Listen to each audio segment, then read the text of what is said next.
الرحمن الرحيم. الحمد لله نحمده ونستعينه ونستغفره ونعوذ بالله من شرور أنفسنا ومن سيئات أعمالنا. من يهده الله فلا مضل له ومن يضلل فلا هادي له. وأشهد أن لا إله إلا الله شهادة تكون للنجاة وسيلة ولرفع الدرجات كفيلة. وأشهد أن محمدًا عبده ورسوله الذي بعثه وطرق الإيمان قد عفت آثارها وخبت أنوارها ووهنت أركانها وجهل مكانها، فشيد صلوات الله عليه وسلامه من معالمها ما عفا، وشفى من العليل في تأييد كلمة التوحيد من كان على شفا، وأوضح سبيل الهداية لمن أراد أن يسلكها، وأظهر كنوز السعادة لمن قصد أن يملكها. أما بعد، فإن التمسك بهديه لا يستتب إلا بالاقتفاء لما صدر من مشكاته، والاعتصام بحبل الله لا يتم إلا ببيان كشفه. عن عمر بن الخطاب رضي الله عنه قال: قال رسول الله صلى الله عليه وسلم: إنما الأعمال بالنيات وإنما لامرئ ما نوى، فمن كانت هجرته إلى الله ورسوله فهجرته إلى الله ورسوله، ومن كانت هجرته إلى دنيا يصيبها أو امرأة يتزوجها فهجرته إلى ما هاجر عليه. متفق علیہ، او کما قال علیہ الصلاۃ والسلام. حضرات گرامی، محترم بزرگوں اور دوستوں اور عزیز ساتھیوں، یہ درس حدیث شریف کی مجلس کا اللہ کے فضل و کرم سے آج انعقاد ہو رہا ہے. حدیث شریف یہ ہماری شریعت کی دوسری بنیاد ہے، اور در حقیقت قرآن مقدس کی شرح اور اس کا بیان ہے. اللہ سبحانہ و تعالی نے قرآن کریم کے اندر فرمایا ہے، آپ صلی اللہ علیہ وسلم کو خطاب کرتے ہوئے، وَأَنزَلْنَا إِلَيْكَ الذِّكْرَ لِتُبَيِّنَ لِلنَّاسِ مَا نُزِّلَ إِلَيْهِمْ. ہم نے آپ کی طرف جو ذکر اور قرآن اتارا ہے وہ اس لیے تاکہ جو کچھ ان کے اوپر ان کی طرف بھیجا جا رہا ہے آپ اس کو ان کے سامنے بیان کریں. یہ جو کچھ احادیث ہیں، پورا ذخیرہ احادیث، یہ در حقیقت پورے قرآن کا بیان، اس کی تفسیر اور اس کی توضیح اور اس کی شرح ہے. اس وجہ سے قرآن کریم کے بعد اسلامی علوم کے اندر اہمیت، فضیلت، برتری احادیث طیبہ کی بھی ہے، چونکہ یہ الفاظ ہیں نبی اکرم صلی اللہ علیہ وسلم کے، تو جو مقام، مرتبہ، فضیلت، عظمت رسول اللہ صلی اللہ علیہ وسلم کی ہے، وہی مقام و مرتبہ آپ کی زبان سے نکلے ہوئے مبارک کلمات اور ارشادات کی بھی ہے، جن کو احادیث کہا جاتا ہے. صحابہ کرام نے اور خاص طور سے حضرات اصحاب صفہ نے، اور ان میں بھی سر فہرست سیدنا ابو ہریرہ رضی اللہ تعالی عنہ نے اپنی زندگی نبی پاک علیہ السلام کے ارشادات کو محفوظ کرنے کے لیے، یاد کرنے کے لیے اور لوگوں تک اس کو پہنچانے کے لیے وقف کر رکھی تھی. نہ ان کا کوئی کاروبار تھا، نہ ان کی زندگی کی کوئی بھاگ دوڑ تھی، صرف ایک مشن تھا، رسول اللہ کی حدیث کو سننا، یاد کرنا اور لوگوں تک پہنچانا. اسی بنا پر سیدنا ابو ہریرہ رضی اللہ تعالی عنہ کی آپ صلی اللہ علیہ وسلم سے نقل کردہ احادیث سب سے زیادہ ہیں. 5374 حدیثوں کے یہ راوی ہیں، اس لیے کہ ان کا کوئی مشغلہ نہیں تھا سوائے رسول اللہ صلی اللہ علیہ وسلم کی خدمت میں رہ کر احادیث سننے اور یاد کرنے کے. اور آپ صلی اللہ علیہ وسلم نے ان کے اس شوق کو دیکھ کر آپ کے لیے قوت حافظہ کی خصوصی دعا بھی فرمائی تھی، اس لیے آپ کے لیے ان چیزوں کو اتنی لمبی مقدار میں احادیث کو یاد رکھنا کوئی مشکل کام نہیں تھا۔ قدرتی طور پر دعا کی برکت سے بے انتہا ذہین آپ واقع ہوئے تھے۔ انہی احادیث کے ذخائر میں سے یہ کتاب ہے مشکات المصابیح، جو بڑی عظیم کتاب ہے اور 5000 سے زائد احادیث پر مشتمل ہے، اور ایک ایمان والے کی پیدائش سے لے کر موت تک، موت کے بعد کے بلکہ میراث وغیرہ تک جتنے شعبے ہو سکتے ہیں زندگی کے، تمام شعبوں سے متعلق حدیث کی بڑی بڑی کتابوں سے کچھ احادیث کا انتخاب کر کے انہوں نے امت کے سامنے پیش کیا ہے۔ اس کے مصنف ہیں امام ولی الدین ابو عبداللہ محمد ابن عبداللہ خطیب تبریزی رحمۃ اللہ علیہ، جو 7ویں اور 8ویں صدی کے اپنے زمانے کے مایناز عالم دین اور محدث گزرے ہیں۔ 741 ہجری یا اس کے بعد ان کا انتقال ہوا ہے۔ اللہ کے رسول صلی اللہ علیہ وسلم نے احادیث کا مشغلہ رکھنے والوں کے لیے، سننے والوں، سنانے والوں، یاد کرنے والوں، اس پر عمل کرنے والوں کے لیے عمومی طور پر بھی ایک خصوصی دعا فرمائی ہے۔ نظر اللہ عمران سمع مقالتی فحفظها ووعاها، اللہ اس شخص کے چہرے کو تر و تازہ رکھے جو میرے ارشادات کو سنے اور اس کو یاد کر لے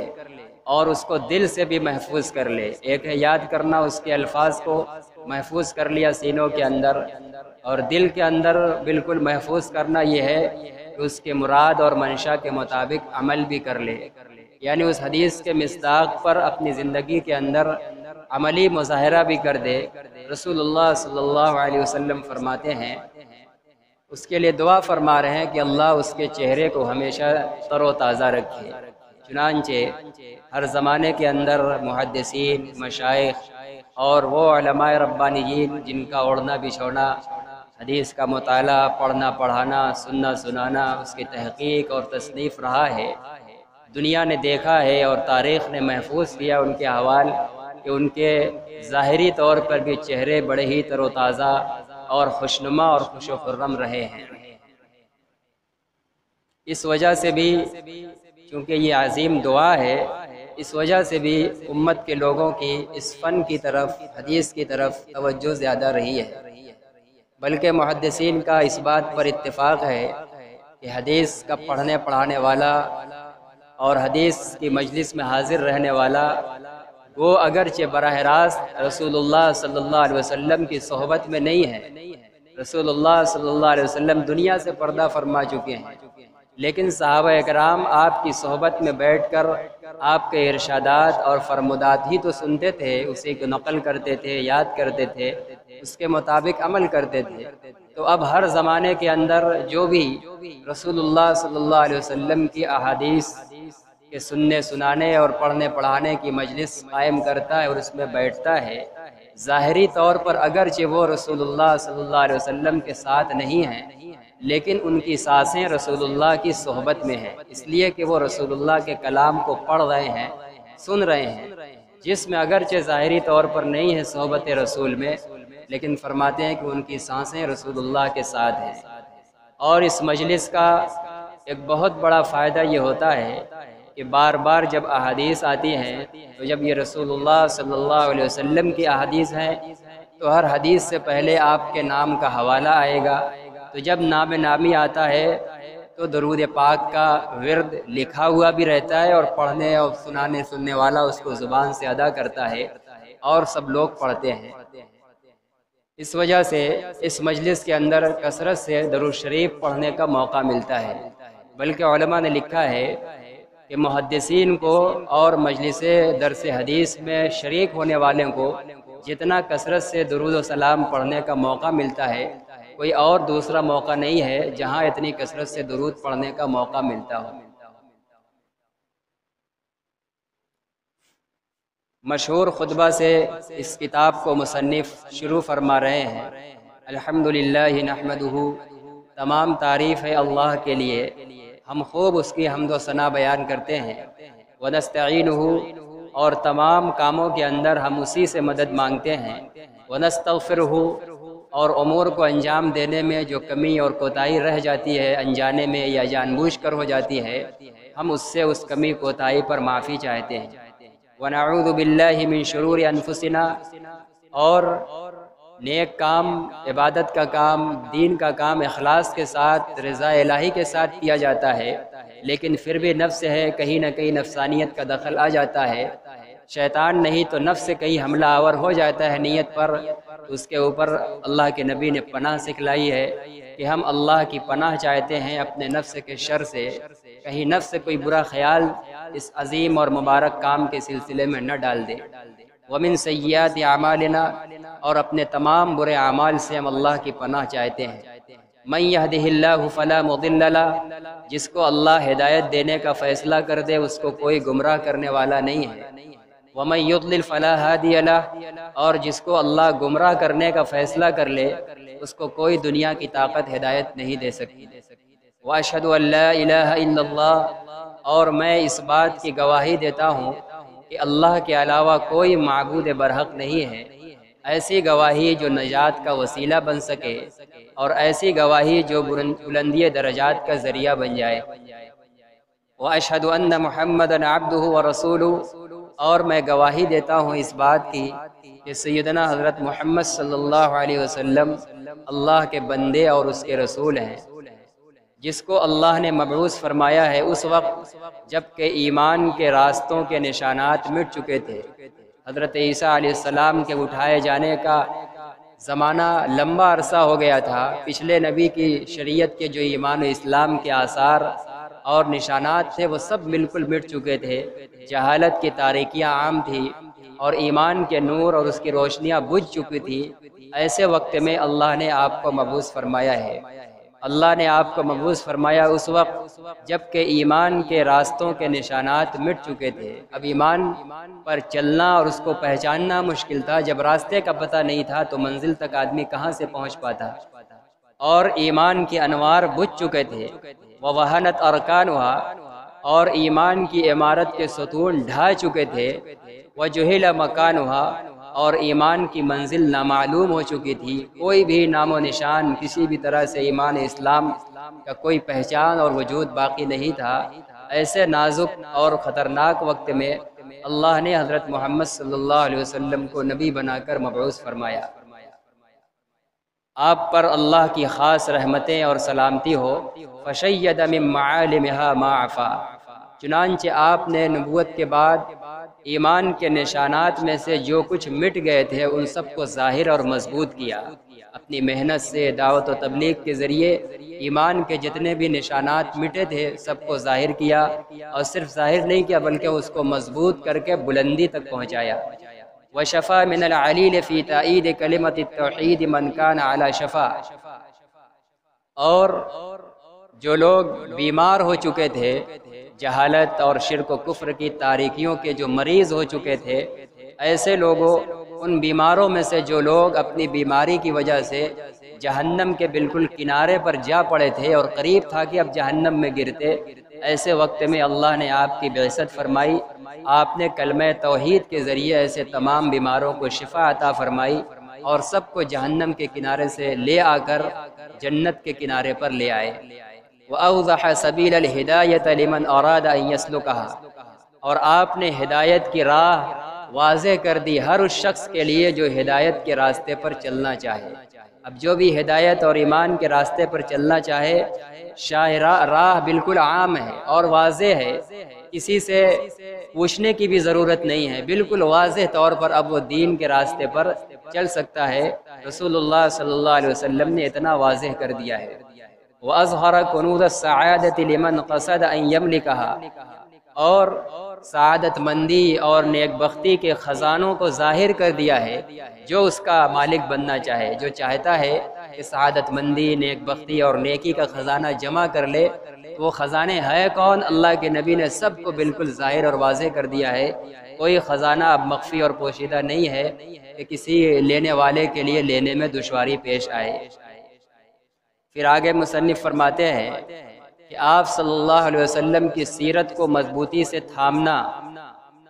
اسی وقت مکمل ہو سکتا ہے جب تک کہ آپ کے قلب مبارک سے جو چیزیں صادر ہوئی ہیں اس کو مضبوطی سے نہ پکڑا جائے۔ آپ کے قلب مبارک سے جو چیزیں صادر ہوئی ہیں وہ یہی احادیث ہیں، سنت ہیں، جب تک ان کو مضبوطی سے نہیں پکڑا جائے گا تب تک کوئی آدمی رسول اللہ کی سیرت کو نہیں اپنا سکتا۔ آپ کی سیرت کو اور آپ کی صورت کو اگر اپنانا ہے، اس کو لازم پکڑنا ہے، اور بلا شبہ کامیابی کے لیے لازم پکڑنا ضروری بھی ہے، تو جو بھی آپ کی سیرت کو لازم پکڑنا چاہے گا حقیقی کامیابی کے لیے، تو یہ اس وقت تک ممکن نہیں ہو سکتا جب تک کہ آپ کے مشکات مبارک یعنی قلب مبارک سے نکلی ہوئی چیزوں کو، احادیث کو، سنت کو مضبوطی سے لازم نہ پکڑے۔ والاعتصام بحبل اللہ، اور اللہ کی رسی کو مضبوطی سے پکڑنا، اللہ کی رسی قرآن، جس کے بارے میں قرآن نے حکم دیا ہے وَاعْتَصِمُوا بِحَبْلِ اللَّهِ، اللہ کی رسی کو مضبوطی سے پکڑو، یہ بھی ہمارے لیے ضروری۔ یہ رسی کو پکڑنا کرے یہ نہیں ممکن ہے، اس مکمل ہو ہی نہیں سکتا مگر جب کہ آپ کی سنت کا واضح بیان آپ کے سامنے نہ آ جائے۔ جب تک آپ کی سنت اور احادیث کے بیان کو ہم نہیں پکڑیں گے تب تک قرآن کو بھی مکمل طور پر پکڑنا ممکن ہے ہی نہیں۔ یہ دونوں بالکل لازم اور ملزوم ہیں، اس لیے ضروری ہے کہ ہم رسول اللہ صلی اللہ علیہ وسلم کی احادیث کے قریب آئیں، اس طرح کی مجالس میں بیٹھیں اور سنیں، تاکہ بار بار قلب پر جب نبی کے ارشادات پڑھیں گے تو جیسے براہ راست جب صحابہ کی زبان پر پڑھے تھے تو انہوں نے بہت اثر قبول کیا تھا، بے پناہ اثرات ہوئے،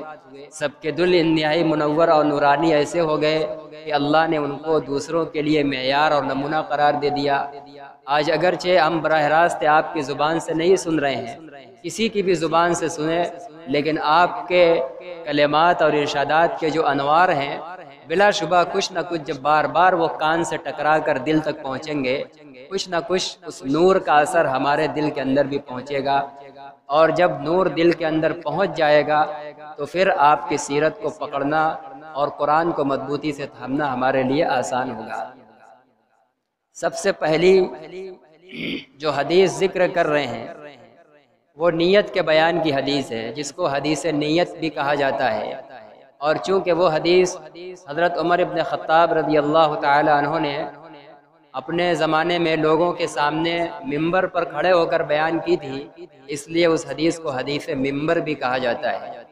اور چونکہ اس حدیث کے شروع میں لفظ انما بھی ہے اس لیے اس کو حدیث انما بھی کہا جاتا ہے۔ یہ تین نام ہیں۔ یہ پہلی حدیث ہے جس میں نیت کا بیان ہے۔ عام طور سے محدثین جب حدیث کی کتابیں لکھتے ہیں تو عموماً لوگوں نے پہلے اسی حدیث کو ذکر کیا ہے تاکہ اپنا بھی اور پھر جو اس کتاب کو پڑھے اور سنے سب کو یہ پیغام پہنچ جائے کہ اب آگے جو کچھ آپ پڑھنے یا سننے جا رہے ہو یا آگے جو عمل کرنے جا رہے ہو اس سے پہلے اپنی نیت کو درست کر لو۔ تمام اعمال سے پہلے نیت کی درستگی لازم اور ضروری ہے۔ نیت کی اہمیت کی طرف اشارہ کرنے کے لیے سب سے پہلے حدیث نیت کو یہاں بھی ذکر کر رہے ہیں،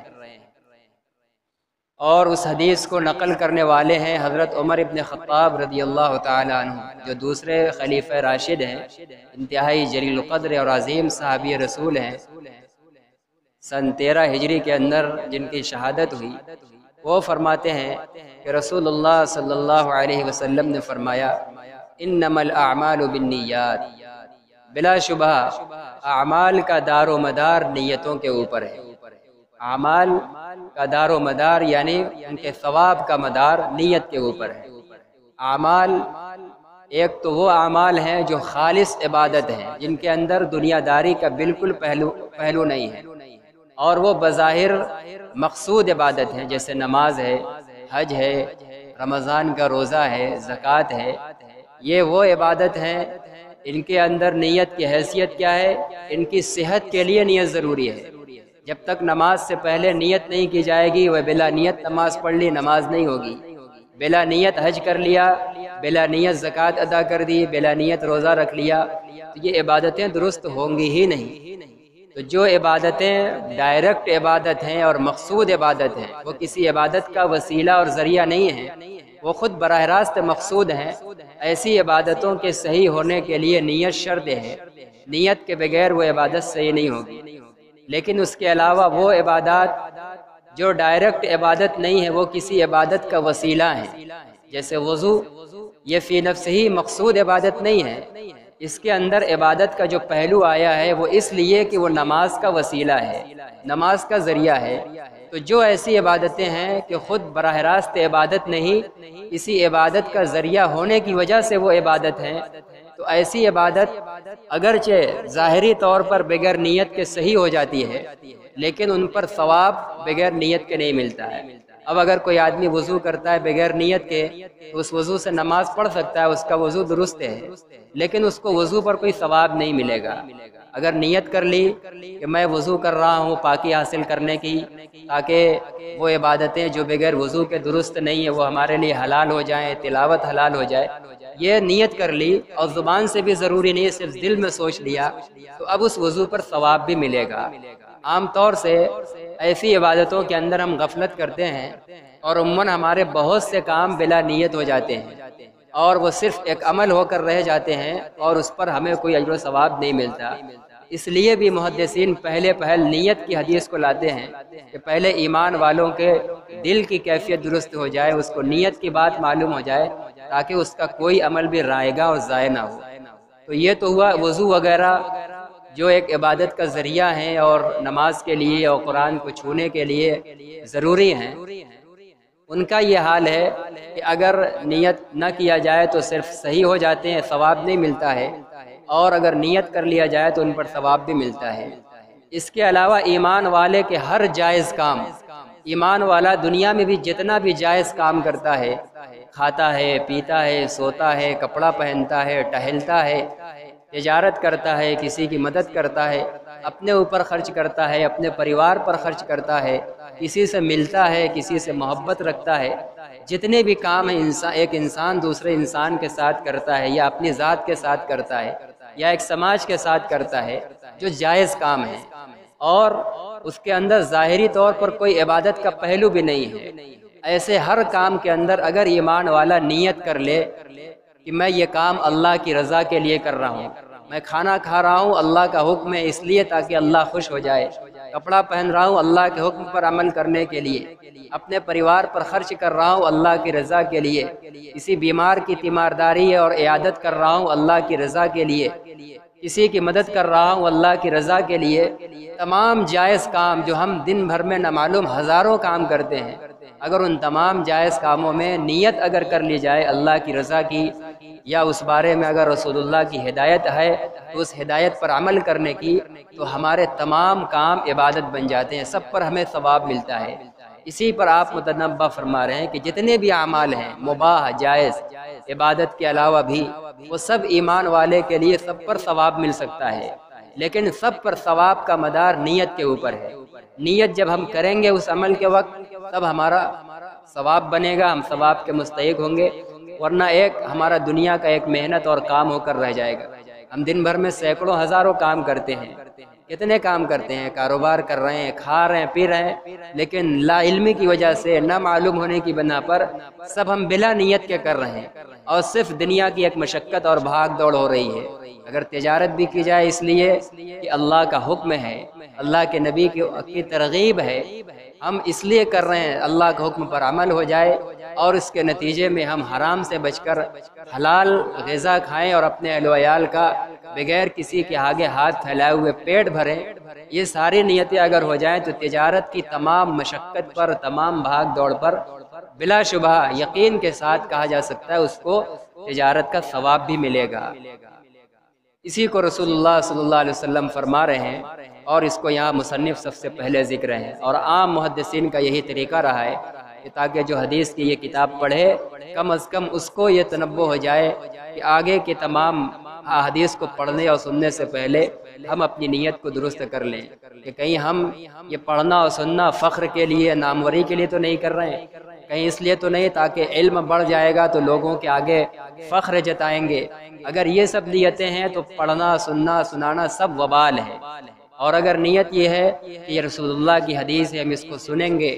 تو ہم اس کو سننے پر، پڑھنے پر ثواب ملے گا، اور اس کے اوپر اندر جو ہدایت ہوگی اس پر عمل کریں گے تو ہمیں آخرت میں اللہ کی رضا حاصل ہوگی، رسول اللہ صلی اللہ علیہ وسلم کی شفاعت حاصل ہوگی۔ یہ اگر ہماری نیت ہے، چاہے بعد میں اگرچہ عمل کی توفیق نصیب نہ ہو،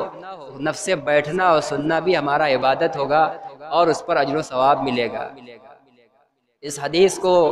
اسلام کے اصول اور بنیادی اصول میں سے ایک عظیم اصول کہا گیا ہے کہ تمام اعمال کی روح اور بنیاد ہے۔ جتنے بھی اعمال ہیں سب کی صحت یا سب کی قبولیت کا مدار نیت پر ہے،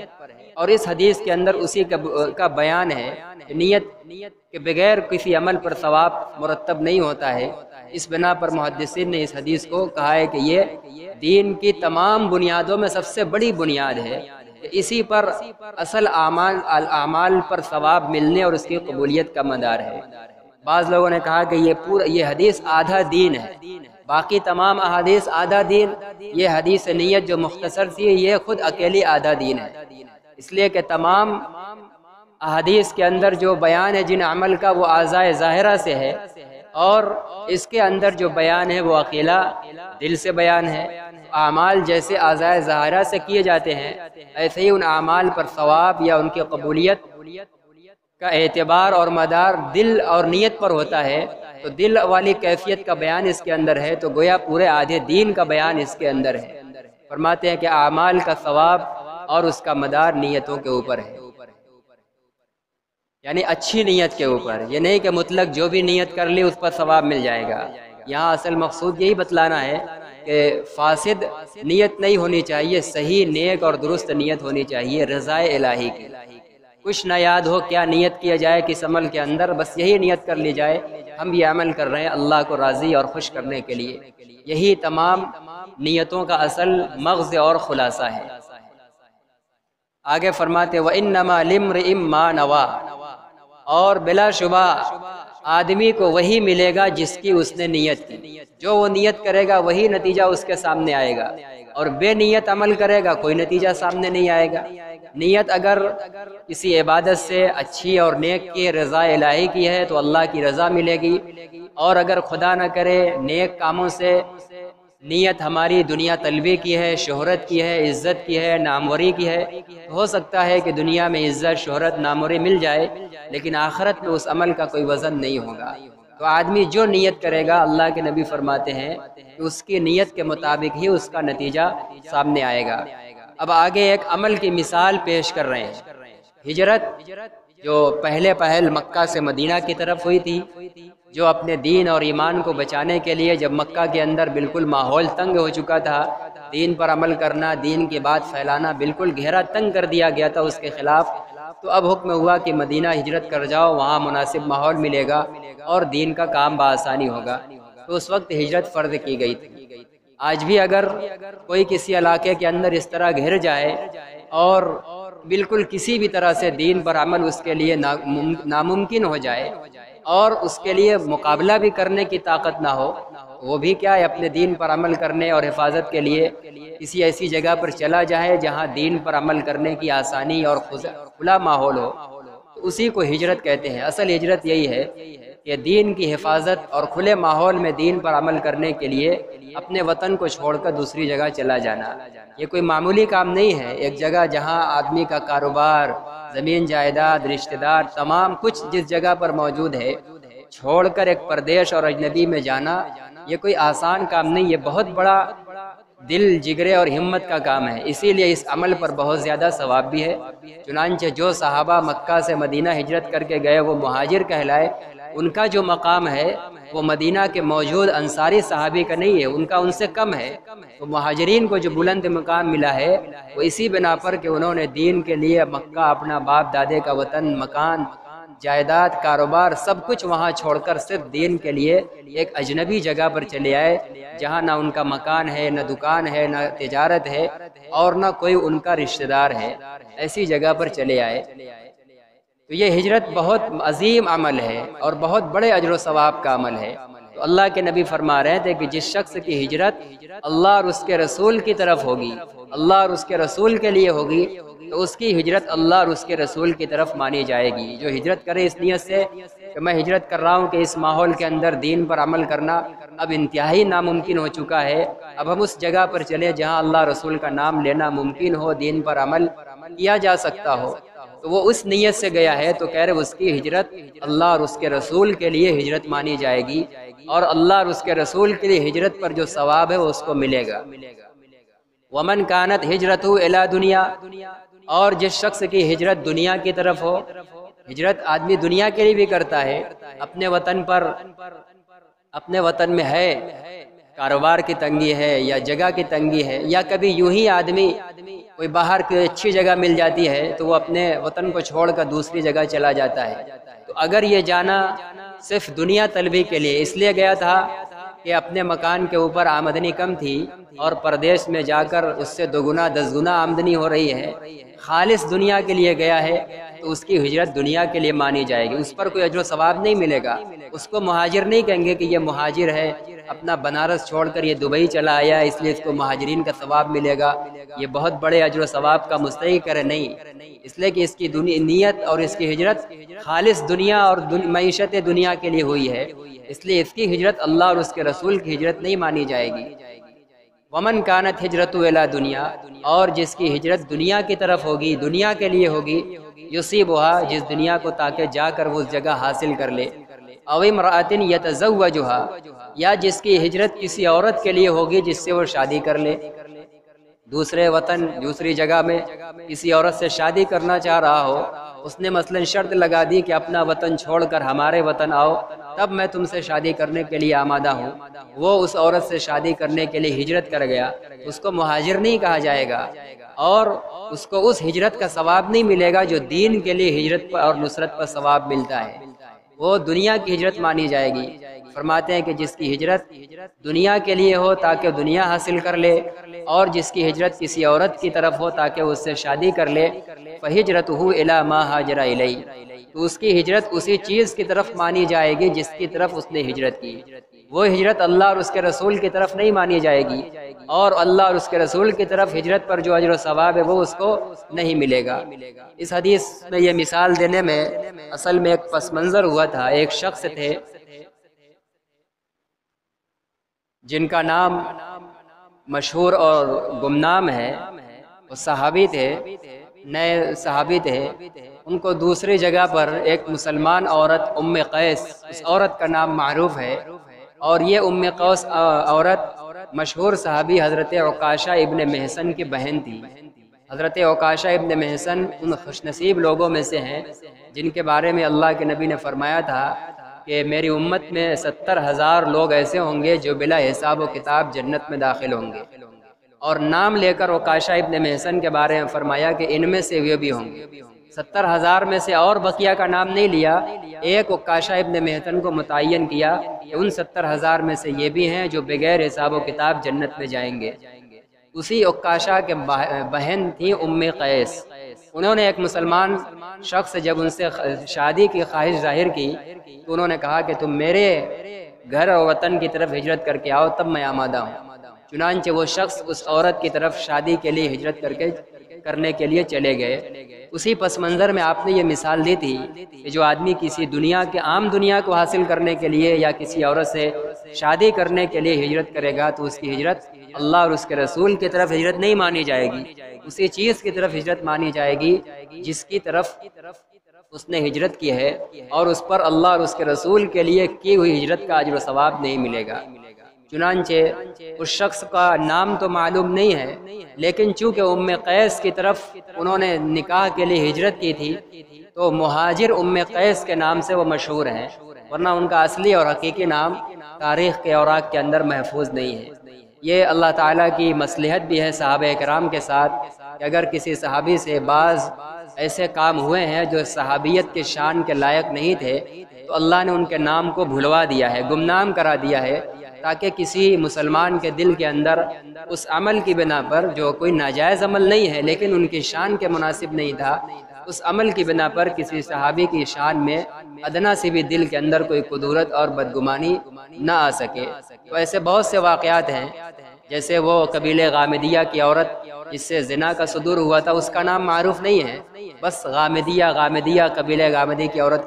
اور بھی بہت سے واقعات ہیں جہاں صحابہ کرام سے ان کی شان کے لائق کوئی عمل ہوا ہے تو اللہ نے ان کے نام کو ایسا مخفی رکھا ہے کہ آج تک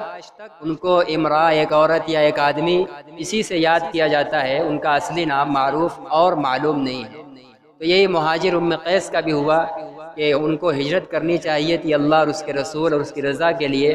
لیکن صرف ایک شادی کے مطالبے پر کر لی جو ان کی شان کے لائق نہیں تھا، اگرچہ وہ بھی ناجائز نہیں تھا۔ اللہ تعالیٰ نے ان کے نام کو مخفی رکھا۔ بہرکیف اس حدیث سے یہ سبق ملتا ہے کہ مسلمان کو اپنے ہر عمل سے پہلے اگر وہ مقصود عبادت ہیں، فرائض وغیرہ، تب تو ان کے صحیح ہونے کے لیے نیت شرط ہے، لیکن اگر وہ مقصود عبادت نہیں ہے، کسی عبادت کا ذریعہ ہے، جیسے وضو ہے، غسل ہے، تیمم ہے وغیرہ، تو اس وقت ثواب کے لیے نیت کرنا ضروری ہے، تبھی اس عمل پر ثواب ملے گا۔ اور اس سے آگے بڑھ کر اللہ اور اللہ کے نبی چاہتے ہیں کہ ایمان والے کا ہر عمل عبادت بن جائے، تو ایمان والا اپنی دنیا کا جو بھی کام کرتا ہے جائز کام، ہر کام کے اوپر اللہ کی رضا اور تعمیل حکم کی نیت کر لے، تو اس کی دنیا کا منٹ کا جتنا بھی کام شعبہ زندگی کے اندر کر رہا ہے، سب عبادت کے کھانے میں لکھا جائے گا، سب اجر و ثواب ملے گا۔ اللہ تعالی ہم سب کو اس حدیث کے معنی اور مفہوم پر اور اس کے تقاضے پر عمل کی توفیق عطا فرمائے۔ وآخر دعوانا الحمدللہ رب العالمین۔